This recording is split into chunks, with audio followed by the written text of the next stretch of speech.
I got involved with Native Americans, and I lived there, and I stayed with them, did their ceremonies, and worked on a film, and that was very significant. Maybe the ceremonies that we had replaced Jewish ceremonies that I didn't have. I remember one, it was like,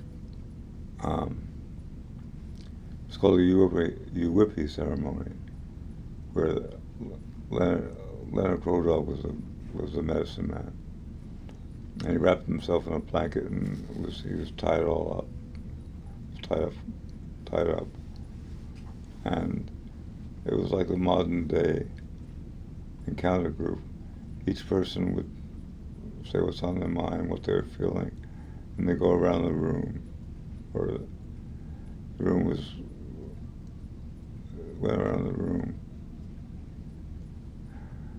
and had a packed dirt floor and cardboard for insulation, and a pot-belly stove in the middle. That gives you an idea of what the room was like.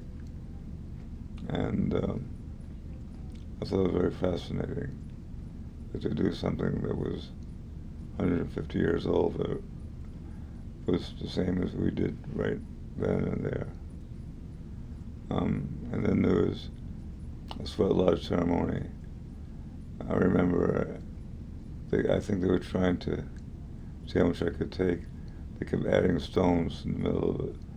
I got so hot I just put my head to the floor, tried to find some air to breathe, but I got through it. Then there's a ceremony. I call him Leonard. We refer to him as Leonard all the time. Where he fasted 4 days and 4 nights in an underground chamber. That was quite something. Then the other thing that was going on were white ranchers who lived on the fringes of the reservation, but terrorized the Indians. And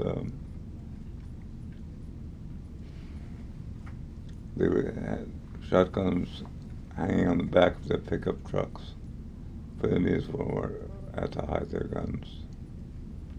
And I remember once there was an Indian named Norman Littlebrave.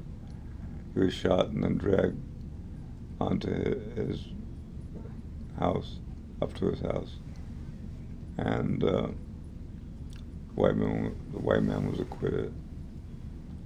So there were things like that.